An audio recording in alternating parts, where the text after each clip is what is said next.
Welcome into the Sharp Sports YouTube podcast. My name is Andrew Sharp. We'll be talking everything Denver sports and beyond. Please like and subscribe if you are a sports fan like me. Let's do this.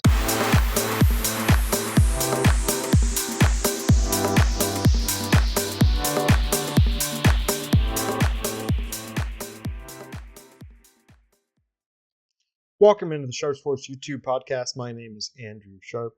It's been a little while, a little bit of a break after the Denver Broncos season ended, but the Denver Nuggets are still going strong and going strong at least for tonight as they come away with a 103-84 victory at home over the Boston Celtics, a team that is doing surprisingly well despite being without Jason Tatum.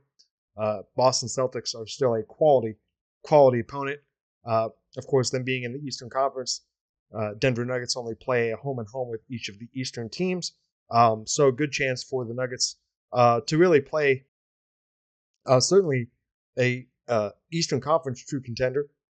Whether Boston can actually win the title or not without Jason Tatum remains to be seen. But regardless, Boston had played very well coming into Denver tonight with road victories in Los Angeles against the Lakers and the Phoenix Suns last night. So Boston was coming in on a third game in 4 nights back to back, and really managed to hang though with the Nuggets at halftime.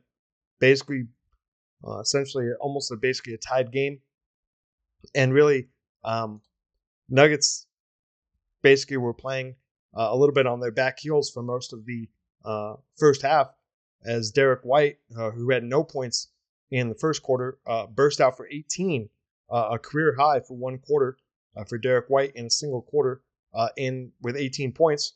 And all of a sudden, with Jamal Murray going out midway through about the first quarter, not being able to play due to his illness, I guess. Again, it's just really hard to defend. Jamal again kind of plays when he wants to. It's been a criticism I've had of him the whole time he's been here. There's always something. He's either sick. I mean, he's the most sick guy basically in the NBA. I don't know what that means, but he finally came into shape, I guess, sort of to start this season for the first time in his 8-year NBA career.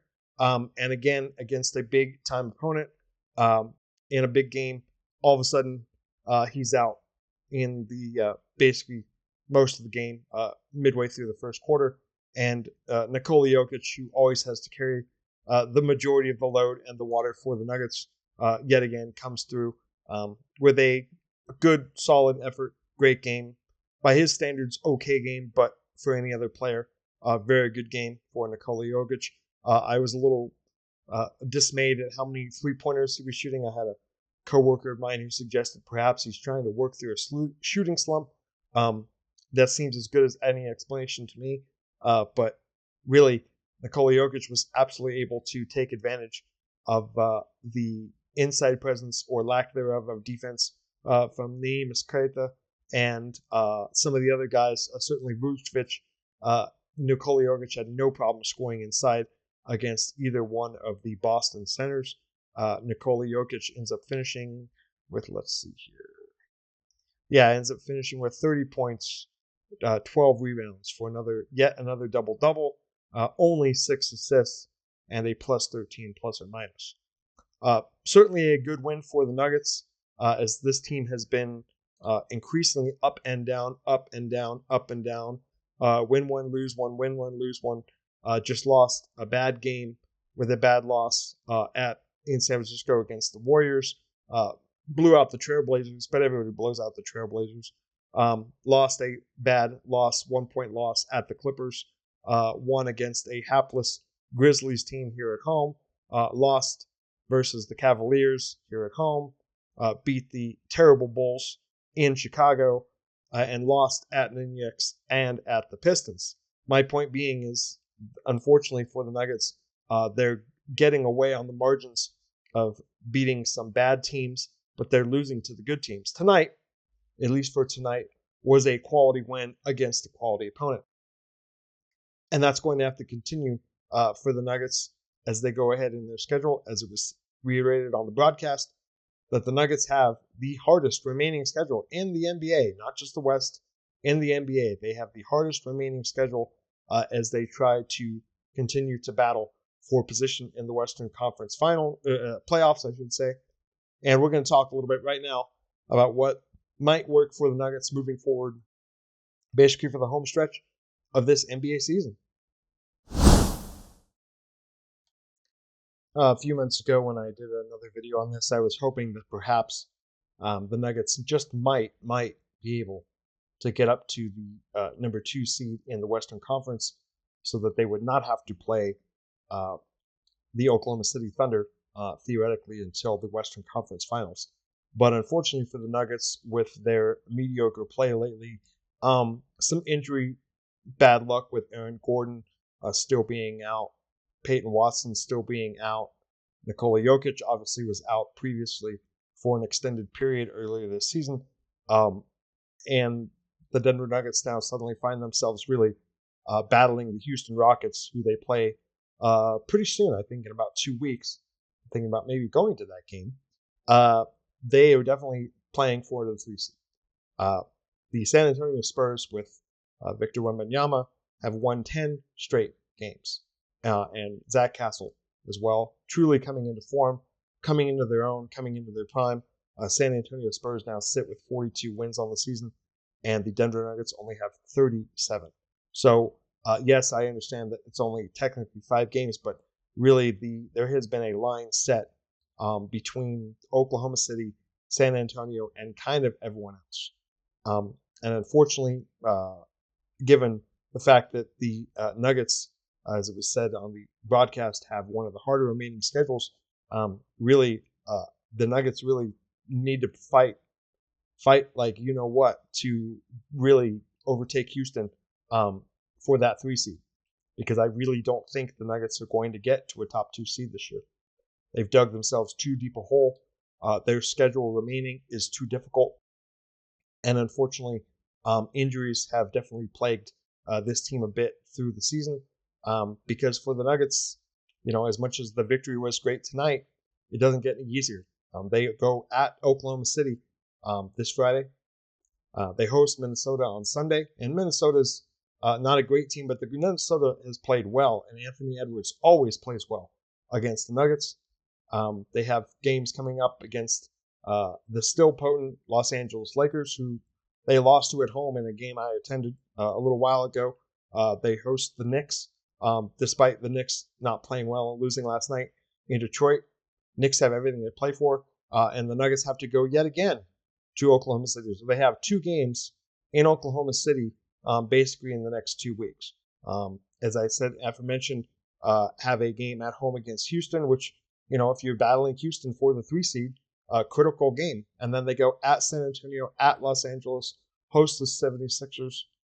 So you get the picture. This is absolutely the crunch of the season is happening right now. And you're going to find out exactly where the Nuggets stand. I hope that they're able to, I would honestly say at this point, with some of the games they have coming up, if they have a winning record in the next 10 games, that's about as good as this team is going to do right now. I'm a little bit hopeful that obviously Nikola's brilliance can carry them through, but the Nuggets also have some unfortunate losses, as I stated before, in the last bit against quality teams. This is where the NBA, it's a winter league. This is when the absolute grind of the season. We are in it right now. We are post All-Star break before the playoffs, and teams are either really pushing right now or they are starting to look towards next year.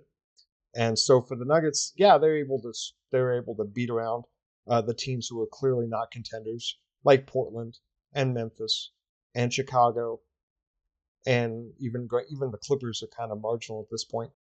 But if they play the good teams, obviously Boston being the exception tonight, they're going to come up against it. So I'm not completely selling the Nuggets on anything. Everything is out in front of them. But it's all hands on deck. And that includes the coaching. That includes all the role players, some of whom are playing great, some of whom there's still a lot of, as I would say, room for improvement. So a little bit of a Nuggets video for tonight. Obviously, I'll be watching and making a lot more content on the Nuggets as really this from now until about April 1st, we're going to find out what this team is made of, where this team stands in the Western Conference, and hopefully I would still contend that the Nuggets are a true contender, and their goal, anything short of the really making a high bid for the Western Finals, really, in my opinion, is kind of a waste of a season of Nikola Jokic's career. So hopefully it doesn't come to that. Obviously, as I mentioned earlier, San Antonio, it looks like, is going to finish in the 2 slot. Really would take a lot for the Nuggets to get to that point. But I would also say that the San Antonio Spurs might be a year away. You might be able to have some. Certainly, the Nuggets have way more playoff experience than they do. And so you hope that maybe if you meet them in the second round in a 2-3 matchup, and you can steal a game in San Antonio, and things move forward from there.